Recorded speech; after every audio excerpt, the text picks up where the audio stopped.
Hello, I'm Mason Manel, and today I'm going to show you how you're actually maybe harming yourself without even knowing it. And the way you're probably doing this is by ingesting fluoride. Um, Fluoride is actually a lot of people think that it's something good that'll improve your dental health, but today I'm here to show you that that's actually not true at all. Now, I heard somebody talking about this and I decided to ask around about it, and a lot of my peers and family had no idea at all like that this was even a thing. So I started to look into it and found that a lot of articles were actually promoting the use of it, but of course these were the companies that make money off of it, so I guess yeah, that's that.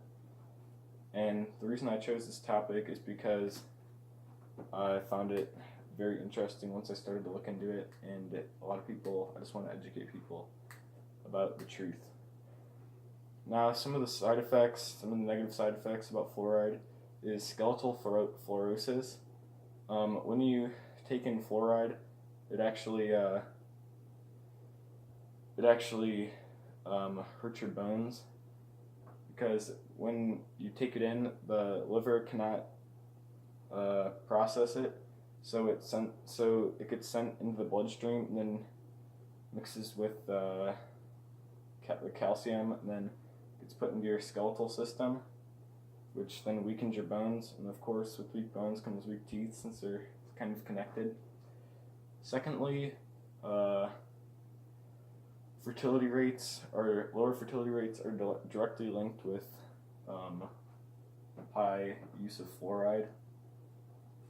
In men, testosterone levels actually are decreased, and in women, the amount of reproductive hormones actually are decreased. So if you're planning on trying to have a baby, I would not recommend ingesting any fluoride, since it will greatly decrease your chances. Thirdly, IQ. Children in highly fluoridated areas actually has some studies that suggest that they have a way higher chance of developing a below average IQ, so pretty much makes you dumber. And now I'll show you why, because it actually affects your brain. It affects your pineal gland by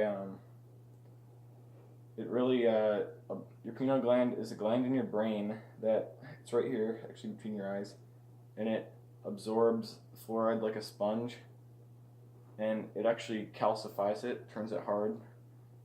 And the pineal gland is actually very important. It regulates your body's rhythms, like your sleep and wake cycle, how you sleep. And actually, by the time the average person has reached old age, their pineal gland is actually more calcium dense than their bones. So that means that your brain's actually harder than your bones. And the reason I'm trying to educate everyone about this is because I really want to just help as many people as possible, since a lot of people don't even know that they're hurting themselves.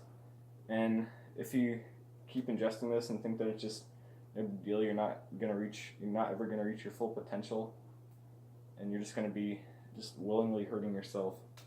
So that's why I just want to help everyone out and educate as many people as possible. That's why from now on I never drink tap water, and I don't use fluoridated toothpaste, and I never ingest fluoride ever. So I know the effects. I just want to reach out and touch as many people as possible on this topic, because I found that just a lot of people have no idea. Now, the government is actually putting the fluoride into the tap water, and some people will try to defend this by saying that fluoride is a naturally forming mineral, but the kind of fluoride that's being put into the tap water is actually sodium fluoride, which is a toxic waste byproduct of phosphate, fertilizer, and aluminum products. So actually, a lot of countries in Europe have started to ban the use of sodium fluoride since they realize the terrible effects it has on people. And one of my last points I'm going to make is that your basic human rights are actually breached by fluoride in the tap water. Since you have no choice to go against this, the people have no power at all.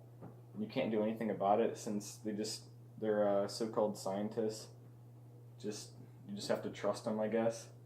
And they trust people to not do their own research and their own experiments and stuff like that. So yeah, and then the people that are actually affected by it, they don't have any choice, and they should at least have some power to be able to have some say in the matter, since they're the ones. And plus some people don't have enough. Even if they do their own research, a lot of people don't have enough water or enough money to afford a good filter, especially since it's more expensive than just tap water. And you have to keep changing it out, and sometimes they're kind of expensive. You can't get like a super cheap filter. Doesn't clean everything out of the water. Now I'm gonna show you how to actually avoid ingesting any fluoride. Now, the way I do it is I always use fluoride-free toothpaste. Any kind of fluoride-free toothpaste is fine, but just know that just because there's not fluoride in it, it still does help, and brushing your teeth is actually a very important part of oral hygiene.